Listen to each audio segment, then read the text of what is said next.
gonna be beefing. First of all, if you was beefing at a wedding, you should be beefing at their wedding. Why would you bring to somebody else's club? That's sad. It's upsetting me in my home, girl, because we feel like, well, damn, if you can't go to bed on no chase, what the hell could you got?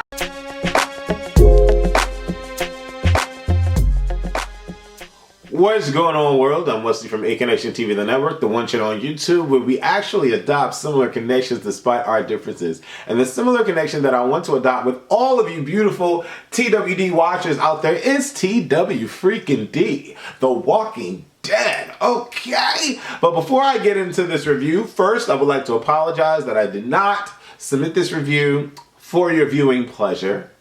On Sunday, there was a lot going on Sunday, and then Monday I worked both my jobs, and then today I only worked my one job, so I have time to do it today. But yesterday, oh my god, I was so tired. I was like dead tired, but I have energy, and so I am doing what I need to do to give you guys my point of view about this particular episode entitled Start to Finish. And I'm thinking to myself, you know me, you guys always have to tell me what the title means or what something means, because at that particular time when I watch it, I'm just lost in translation. I'm not following. It's not computing in the brain. But start to finish, I'm like, whatever. But what I will say is that this was a tremendous freaking episode. I wouldn't have made this the mid-season finale, but this was a freaking bomb-ass episode from start to finish. There we go. I like that, so I'll just use that as the reason why we decided to call it Start to Finish, because it was a bomb episode from start to freaking finish. So, real quick, right? We have to talk about this Talking Dead contest, the submission to be the ultimate fan. Now, I'm going to keep it 100, right? Y'all know that I love the freaking Walking Dead. I had to put my, iPod down because I'm feeling a little sort of ways, right? I love The Walking Dead. I really, really, truly, honestly, I do. I've been watching The Walking Dead since season 1, and I've been stuck on it since season 1. There has been no show that can compare on all levels with The Walking Dead. I love the acting in The Walking Dead. I love the drama in The Walking Dead. I love the script of The Walking Dead. I love the cinematography of The Walking Dead. I love the makeup of The Walking Dead. I love the wardrobe of The Walking Dead. I love the characters that come in and out of every freaking season of The Walking Dead, except for the governor. I can care less about the governor. And I wasn't a fan of a lot of particular individuals. But I don't know I love The Walking Dead. Okay, so I submitted a video, okay, to be on The Talking Dead with Chris Hardwick and hopefully Yvette Nicole Brown and a couple others or whatever have you, and didn't for one second think that I would possibly be in the running, right, or considered at all. I just figured, hey, why not submit a video and whatever, I did it. I can say that I did it. So to receive an email saying that my video was picked, to have to sign a release form and all of that, that was honestly just the best moment of 2015 for me. And then to receive a call from one of the producers, top notch, one of the most memorable moments of 2015 for me, because it felt like, wow, is this really possible? Like, am I really kind of almost touching something that I've always wanted to do all of my life? Like, what? Because I'm one of those individuals that's just a product of a circumstance, a product of situation, a product of life. And, I've allowed my occurrences in life to prohibit me from doing what I should be doing, which is being in film and being on TV and acting and all of that. And so not trying to create any excuses or whatever the case may be, but unfortunately that is the route that I took. And so on a whim, I'm like, okay, let me do this video. Shout out to my girl Jamanica, because as I was pondering the thought of doing this submission video, Jamanica hit me up and was like, hey, Talking Dead is talking about, Ultimate Submission Fan, you should do that video. And it's crazy because as I'm prepping myself to film myself to do the video, she's confirming that I should go ahead and do it because she texted me right then and there. Jamanica, that's how it worked out, girl. I'm telling you. It was divine intervention. It was crazy. And so I do the video. I did like 9 videos, right? This is going to be a long review, so I need you guys to just chill with me. All my ATV riders were riding together. Chill with me. Just vibe with me real quick. So I did like 9 videos and I picked the 9th one to submit. Long story short, I get the call. I get the, release form. I'm on it, right? The first week, there were 4 of us. And, I was screaming and hollering, yes, I'm in the lead, I'm in the lead. They put my video on TV, a clip of it, the 4 of us, a clip of our videos on TV. So shout out to the originals, right? Then the next week, more people are in the group. And I'm like, okay. So then that's when I went on to the rules of how they were doing this and what they were doing. And I'm like, okay. Campaign. Y'all voted. I was in the running. 3rd weekend, we got a whole new group of people. And I'm like, I could have swore that they said that the submission stopped on the 18th. I could have sworn that's what they said, that the submission stopped on the 18th. But it didn't stop on the 18th because we were putting more people in. Next thing I know, we got more people in there. And honestly, I don't want to feel defeated. I'm not going to feel defeated. I'm not going to say that because I feel that I won. I feel that I won on so many levels because I got the I got the form to sign for the release form, and I got the call from the producer, and all of that is just a beautiful freaking thing. So I don't feel defeated, but it's crazy to me because my video definitely stands out for me. So, the fact that so many people are being added to this, it's like, okay, well, what are we doing? And so I don't want to think negatively about it. But it's crazy to me. Well, anyway, I don't know if they're going to add more people to it next Sunday or the Sunday after. I'm not sure. I don't know what they're doing. But if you are a Walking Dead fan, if you are an avid supporter like I am, if you have high octane energy when you're watching it, if you yell at your screen, if you cried when Glenn died, if you shed a tear when Carl had to kill Lori, if you shed a tear when Herschel got his head chopped off, if you shed a tear when Andrea was played out so poorly, if you hooted and hollered when the governor met his demise, okay? If you were yelling at your screen when Beth died, if you were yelling at Maggie at the TV because she was steady looking for Glenn before she even thought about looking for Beth, if you really think that Judith is a product of shame, come on, like, we all can adopt similar connections despite our differences, and I'm sure we all vibe off of watching The Walking Dead because I gel the way that y'all gel with it. Now, I've seen some of the competition, and I'm just saying, I connect more with y'all than I've seen the other competitors do in their submission videos. And some of them didn't even follow the rules. Like, some of their videos are longer than 30 seconds. I don't even know why they got, to be put in the... I don't know. But all I'm saying is, I would love for y'all to continue to vote for me. Why? Because this particular episode had me feeling all sorts of ways.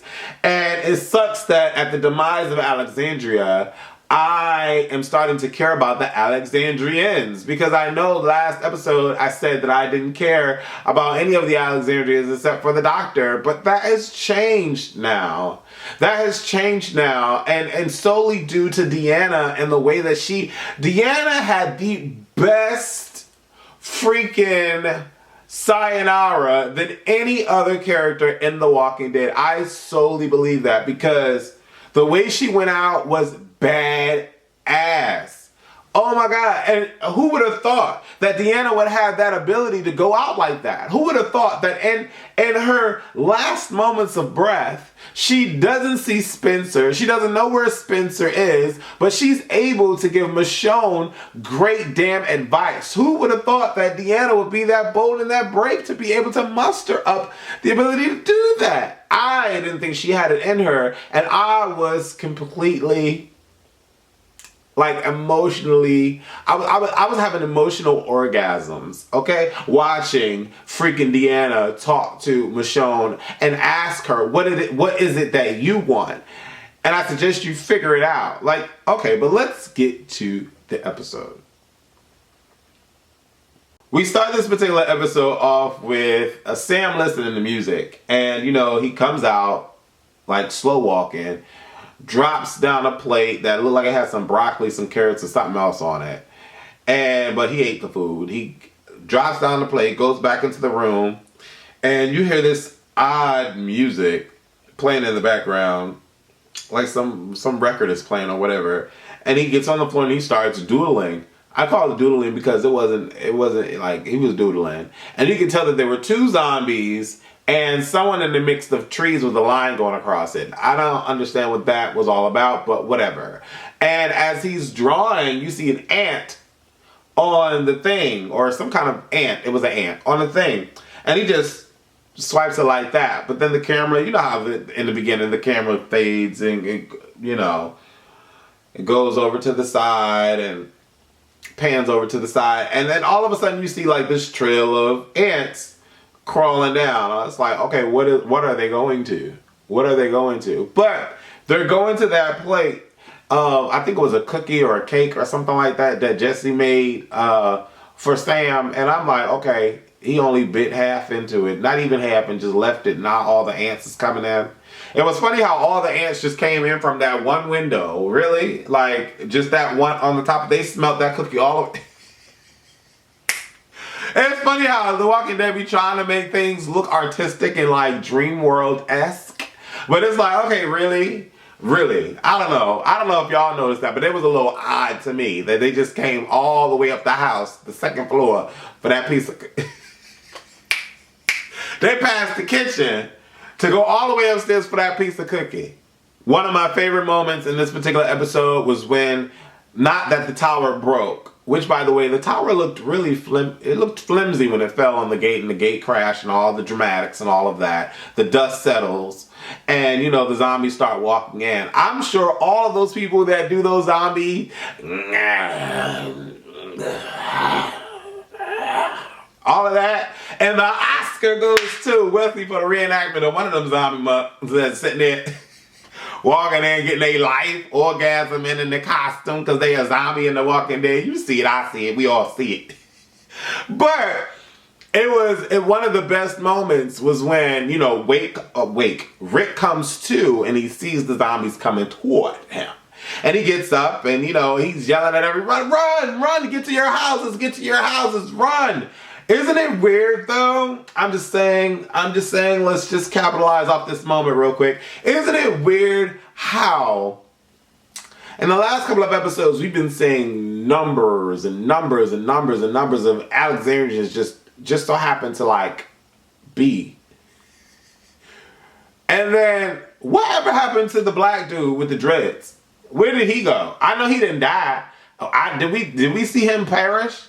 We didn't. He got into the house with Michonne and the other black dude. We see the other black dude, but we don't see the dreadhead. Okay, I don't know. Maybe I missed certain things. I'm regular like a lot of y'all. I missed certain things, so maybe I missed that. I don't know. But what happened to him? But it's so interesting how they just magically appear and then they magically disappear. To where there's only like 9 Alexandrians and those are the people that we really care about. Where are the rest of them? We don't know, we don't care, I guess. But he's like, run, get to your houses. And Deanna comes in, Rick, watch out. Pop. Rick is like, I told you to get back. Rick is like, what you doing, girl? What you doing, Deanna? And Deanna's like, we need to get back. Not me. We need to get back. This is a team effort. I'm like, oh shit, Deanna, she bought that life. She bought that life. She's shooting at the zombie, but she's hitting the shoulders. I'm like, Deanna, hit the head, Deanna. Shoot him in the head, Deanna. She like, pop. I'm like, girl, they're still coming, right? Carol and Morgan are running. Okay, like, what? And they're running, and Carol drops. I'm like, why is she gonna play victim? They're not running in the woods. Like, she didn't fall over a tree branch. Like, she's not running from Jason. Like, why is she gonna fall? She took down Terminus. Why is she falling? She single-handedly took down, why is she falling? She took down the cannibals and beat that broad up. And why? I'm like, is she falling over bullets? Come on now. Falling over bullets? Y'all got Carol falling over some bullets? Really? No, that's not what we do. That's not what Carol does either. But whatever, we're going to allow this to occur because I didn't write it. They wrote it. But whatever, Carol gets up and she grabs the bullets for safekeeping and she keeps running. Rick gets cornered. I don't know how Rick, of all people, gets cornered. And then who comes to save him? Captain Save Deanna. Save a Deanna. And she's like, Rick, look out.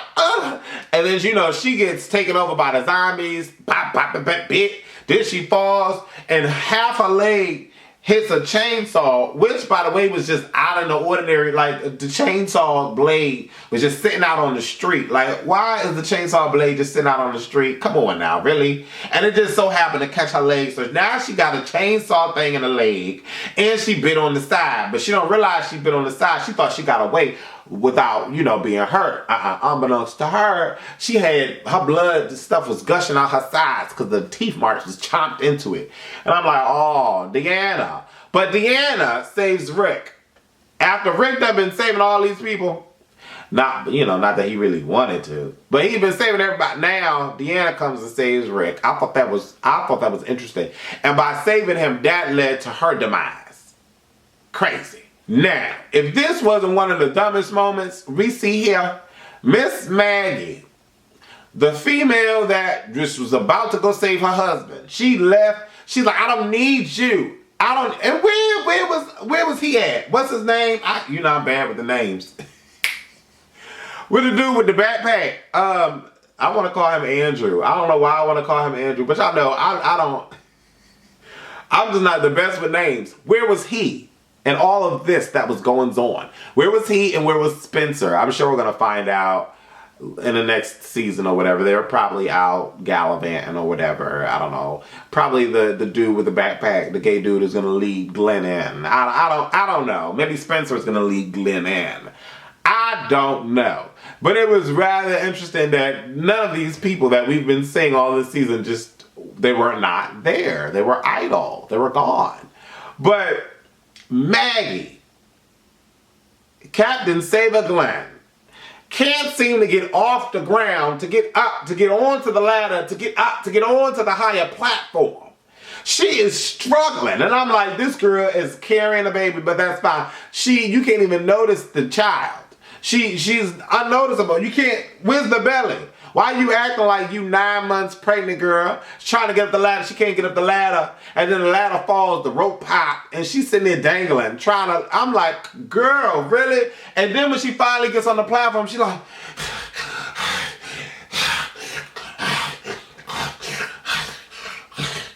I'm like, girl, what is going on? What are you going through? Why? How come? I couldn't understand that. Maggie was a pure disappointment. Here I'm thinking is she about to be Captain Save her husband, and she about to be guns a-blazing, bucking, and she can't even get up a damn ladder to save her and her child. And then, as she's looking up, she see her husband balloons floating up like, girl, you better do something, wreck a shot. Now she's stuck up on that wooden platform surrounded by all these zombies. How is she gonna get down? Right? I can understand that. So we find out who was the person that but said help on the walkie. It was Eugene responding to Abraham, Sasha, and Daryl. The ending of this damn episode. Ooh, I got some words to say. I got some words to say for Negan ass. I got some words to say for Negan. Ooh, wait. I can't wait. Ooh. Okay. So, the ending of the episode got me though. It got me there. It got me good. So Eugene is the one that stated help. And then we get past that. Now this was one of my favorite scenes. One of my favorite moments. We finally see Carl's training with the machete. We finally see it. We finally see somebody's training with the machete. Because everybody's training on how to use the machete and ain't nobody using the goddamn machete. So Carl is slicing up zombies as they're all running, because they all regroup, they all get together. Gabriel is using a machete. Now this was amazing to me. Now we all know we don't care about nobody's Gabriel. But tell me why Gabriel is the VIP between him and Morgan. Is the most VIP of them all. Like I'm feeling Gabriel now. I am. Cause he running up slicing. Then they all get caught off guard. Then Jesse come bucket. Pop. And she hitting the head, she hitting the dome. So I was excited about that. I was here for it. I was overjoyed. Still don't want to see Rick and Jesse together, because that's like so unnecessary, really. I mean, why are we trying to be together when our sons don't even get along? I'm gonna get into that fight scene in a second, okay? So, you know, they get all together, they regroup, they go into the house. I'm like, oh, really? This is what we doing now? She yelling, Judith is in here. So they all go into the house. Glenn is trying to get Enid to realize that he has a wife and a child to go to, so he's not going to sit here and be, you know, babysitting her and her needs and all of that anymore. You know, Enid sees the tower, comes down, she sees the zombies going into the east side of the gate, and, you know, Glenn's like, well, we can go in the west side of the gate.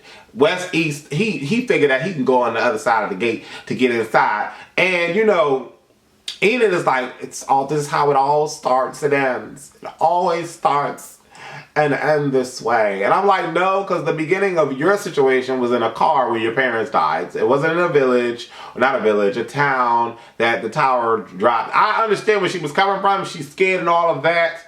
But I'm so past like this. I'm scared and I don't know where I'm survived. Like, I'm so over it. Like, I really am. But, you know, Glenn is over it too, because he leaves her ass. He like, look, you want to sit here and look at the leaves. You can look at the leaves all you want. Okay? But I'm going to save my wife because she's having my child. I'm like, all right, Glenn. You better go ahead and come from up under that dumpster. I wonder if Glenn had to piss on himself or do a number 2 on himself. Have y'all ever thought about that? When do we see any of these people use the bathroom? I mean, outside of Alexandria, we know they got running water and toilets and stuff in Alexandria, but Glenn been out there for some time now. I'm just wondering. Sam's dream world is interrupted because all of the people come upstairs and Rick is carrying Deanna, who is injured, and Sam, like, the world is moving slow. Sam can't compute what's happening, what's going on, but he's like, the monsters are here again, Mom? Are they here, Mom? Mom. You know, and so now we have to cater to Sam. I'm like, whatever. I would choose Sam over Ryan, but both of Jesse's kids are punks. And we need to get past this, don't we? We do. So, Carol and Morgan have this little conversation.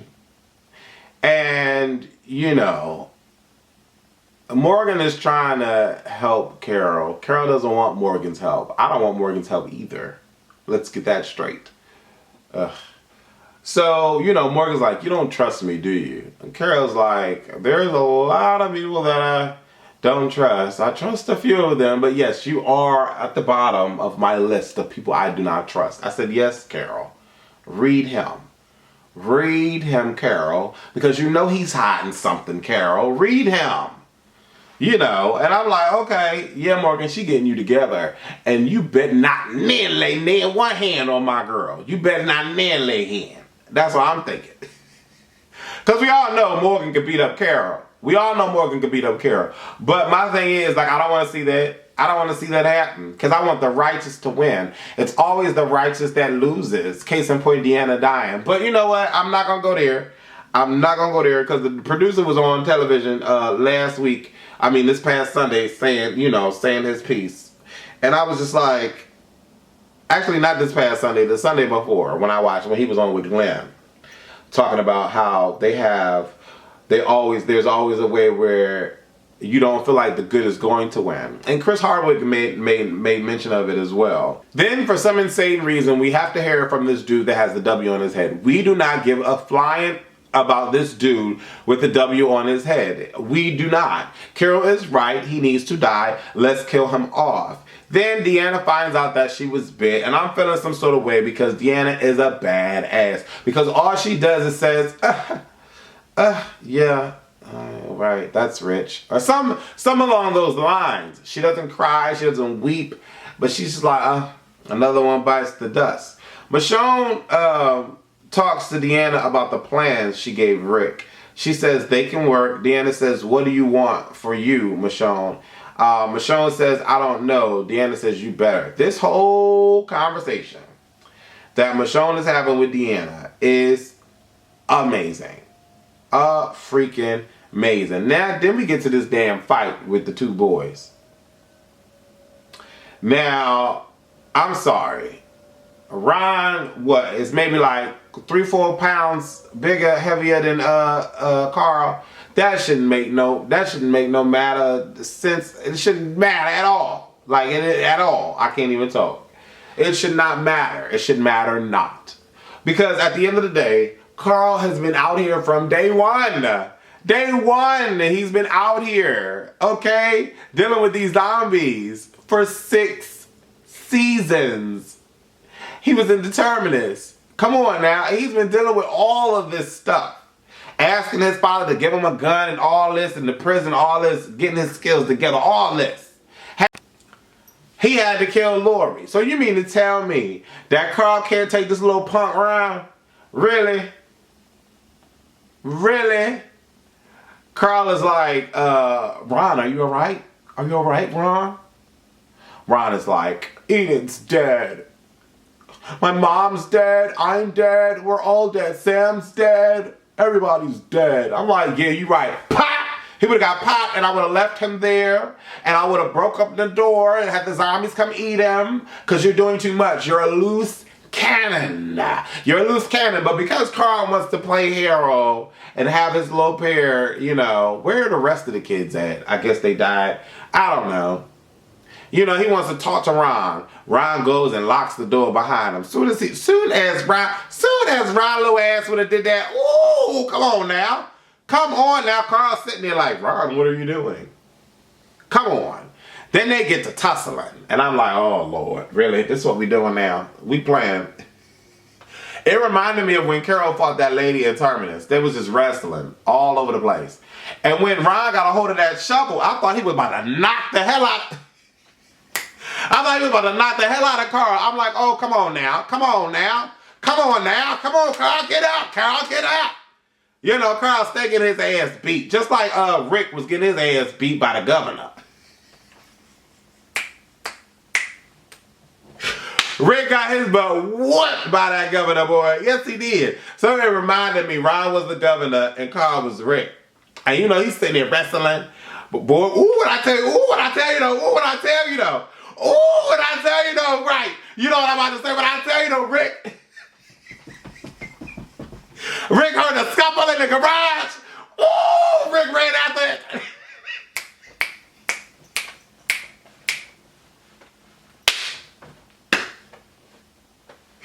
Rick ran after that garage so fast, he said, Carl, Carl. Yes, indeed. Yes, indeed. He hit his son and then get his ass whooped. Yes, indeed. Carl was getting his ass whooped. Rick wasn't having it, though. Rick wasn't having it. You better not nearly one hand on Rick. Ooh, Rick's time. So, you know, he like, Jesse, step back, Jess, stand back. He gonna busting the door open. Ka-ka-ka with the axe, right? You see them still struggling. Boom, they been up against the door, then the zombies coming. Rick bust open, bam. Then all the zombies coming, they like, run. Bam, they trying to close the door. But you can't lock it because you just chopped it up with an axe. So they try to close the door, and then all of a sudden they pull a couch to the door. Rick said, Carl. Rick said, Carl, you good? What happened, Carl? Well, tell me what happened.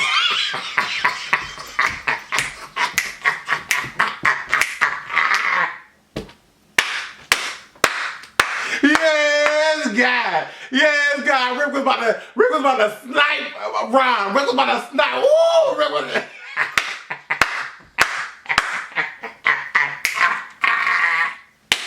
Yes, God. Rick was like, Carl, what happened, Carl? You sure you good? You good? Carl was like, yeah, we fine. Jesse was like, Ron, it sounded like y'all were fighting in there. What was going on? Oh, well, no, something. Carl, help me get more couches or some crap, he said. My boy Carl said, yeah, we good. Rick gave him this look like, look, Rick gave him this look like, son, we've been through this for too long for you to get beat up by that punk. You better settle on him. And I'm like, yes, Rick, tell him. Rick, Carl said, I'll be back. Yes. Carl said, I'll be back. You know when you lose a fight and your parent, your mama or your father say, you better go over there and beat that boy behind. You better go whip that boy butt. No, get beat up. That was the look and the tone Rick had in his face. And told Carl, you better go settle on him. Better handle that. Yes, indeed. Yes, indeed. So, Ron, so they go upstairs, right? They go upstairs and Ron is like, look, such and such and such. Before he could even utter any more words, Carl pulled the gat out. Click, click. Give me your gun. I said, yes. That's what we talking about, Carl. That's what we talking about, Carl. Settle on him, Carl. Settle on him. Settle on him. What? Come on, Carl. So, Carl is like, give me your gun. Ron is like, but Carl, no, I said, click, click. Give me your gun. Give me your gun. So, Ron hand over the gun. And, Carl had the best opportunity to have the best line in the Walking Dead history. Because this is Carl's moment. This is Carl's moment, okay? He's not dealing with no adult. He's dealing with somebody his age. He has that ability to settle on him. Settle on him, right?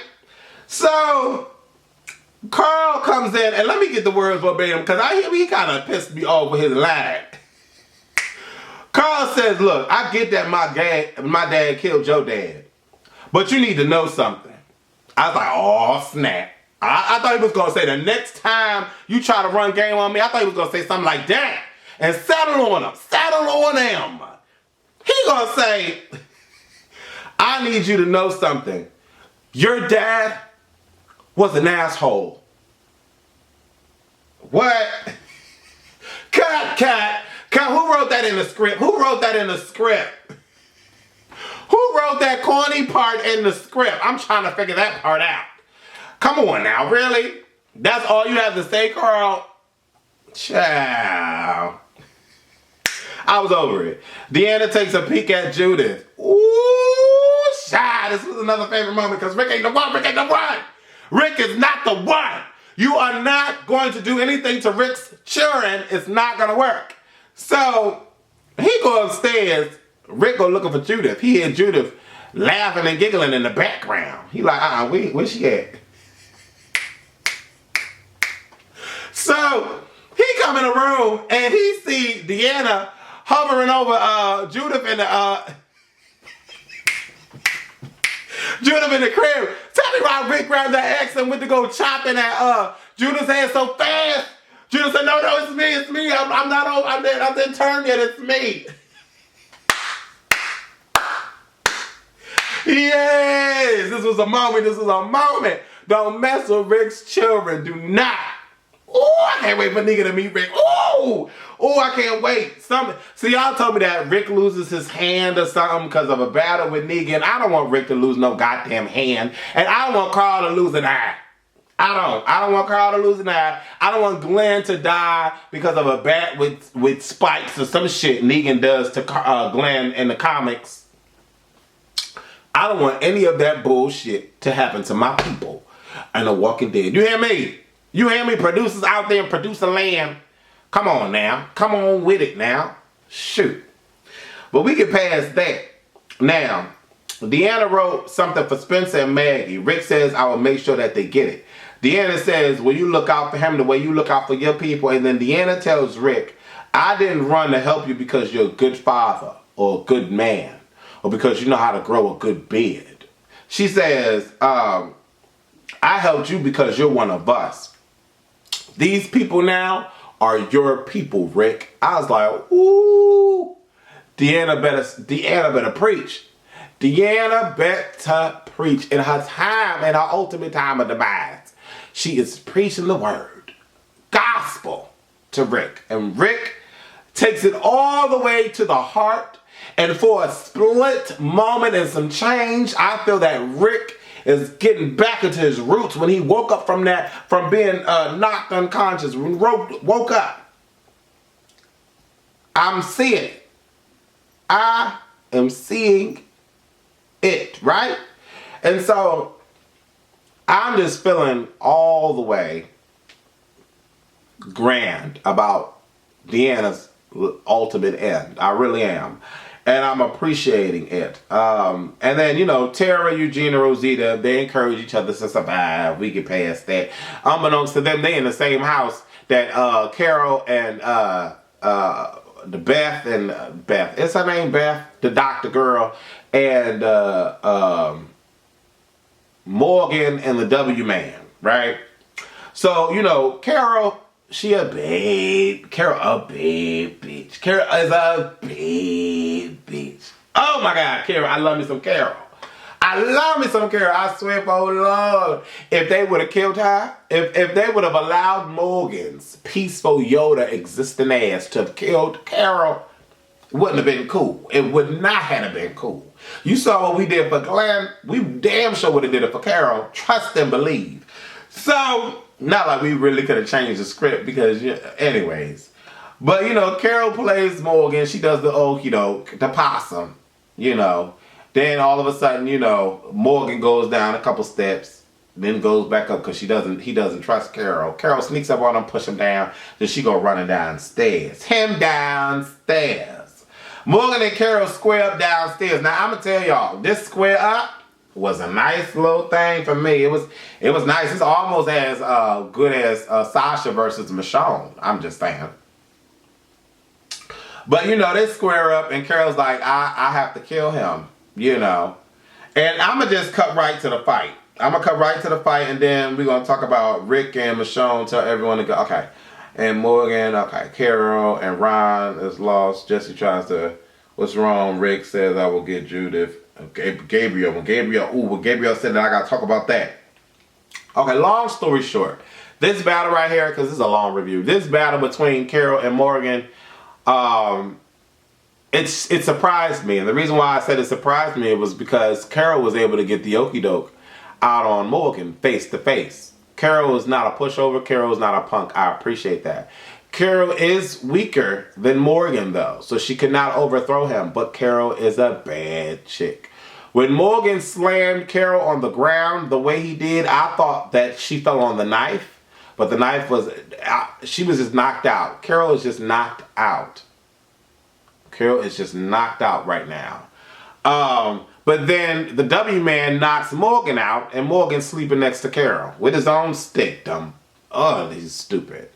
I'm over Morgan in this concept that everybody, I'm over it. I'm just completely over it. So we get to, back to the house, Rick and the others. And long story short, we got to leave Deanna.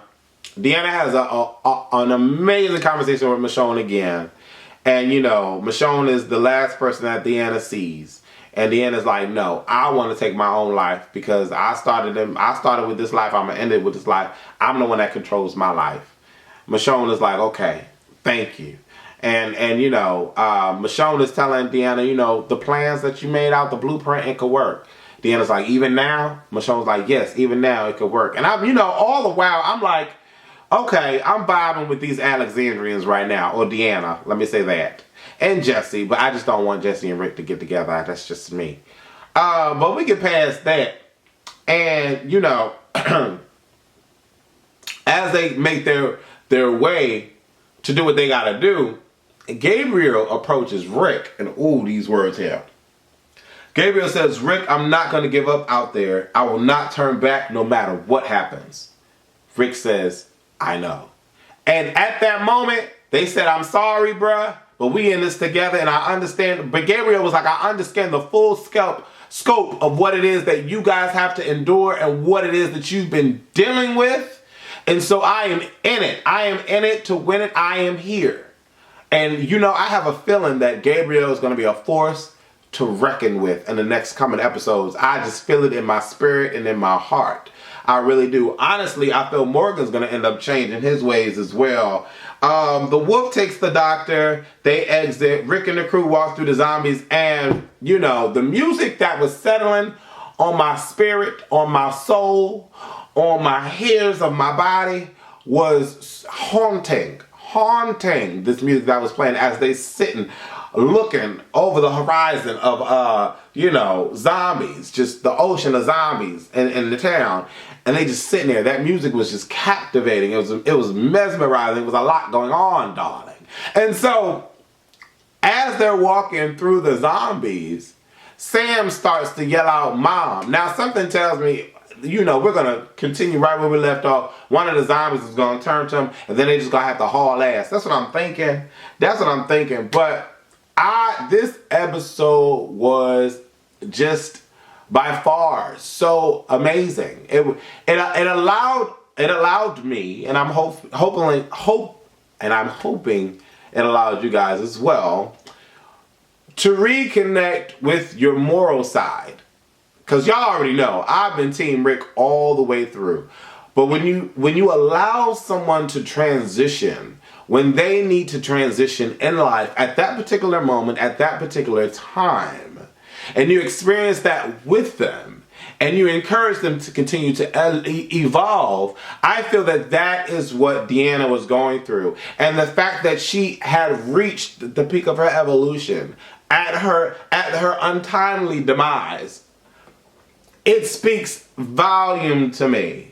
It says you need to get to understand where I'm coming from, where I am, and where I'm trying to be. And that episode did all of that for me. I understand why Morgan feels that people can have a second chance, but people that just did not get finished with chopping off limbs are people that you just broke bread with. That, yes. We do not need to give those particular individuals a second chance. But people like the Alexandrians definitely deserve the right to live on this earth. And I'm so glad that Deanna was my window to see that. Now, I'm not saying that I'm going to give every Alexandrian a pass and this is what we're going to do and that's fine. No.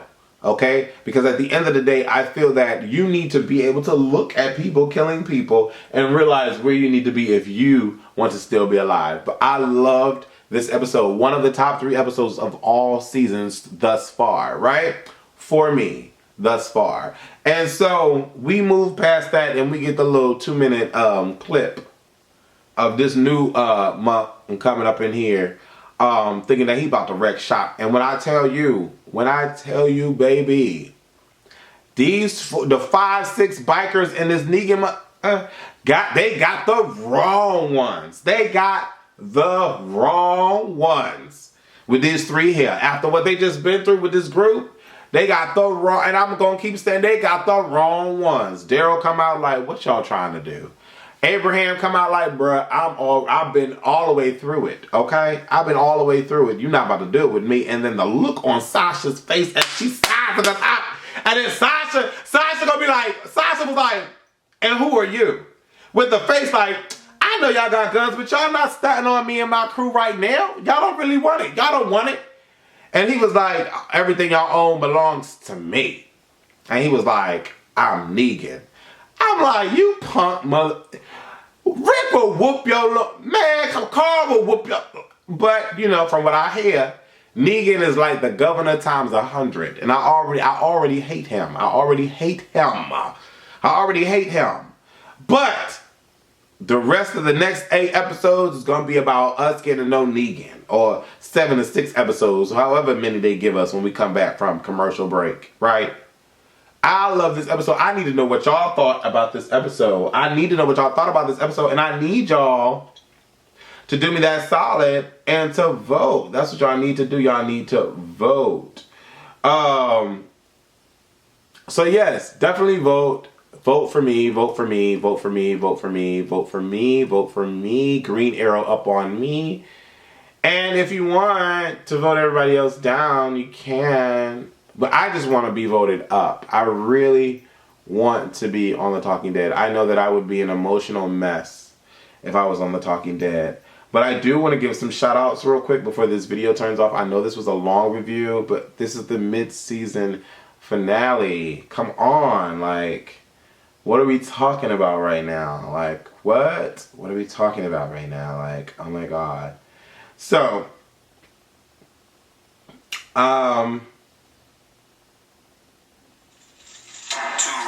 okay. So, I want to give a shout out to Lacey Jones, Trini Jerian, Wanda, Kara Howard, Lenitria Modique, Tanisha LaFleur, Kia Henry, Maria Taylor, Cherokee Rose, Brendan Leno, Marie 1W, CJ Turner, Kurt Stark, Jessica Knipe, Lasting Spirit, Zania Torres. She says, it's crazy because I voted for you before coming to see the review of the episode. I hope you win. You definitely give us that vibe with your reviews. I so appreciate you. And Lala Loopsy, L. Dolphin, Dylan Davenport, Faye Thomas, Timus Ann Robb, Sherry Nolan, Lexio, Heather Gibson, Jaya H., Kyra Patterson, Camille Blankenship, Soup 1223, Sir Coogie 89, Michael Johnson, and Denise Turner. Thank you guys all. We started just introducing extra things. Okay.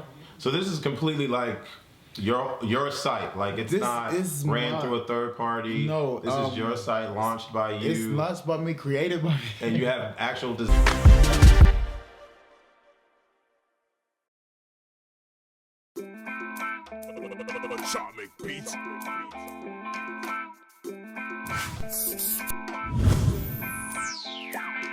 Bright lights in the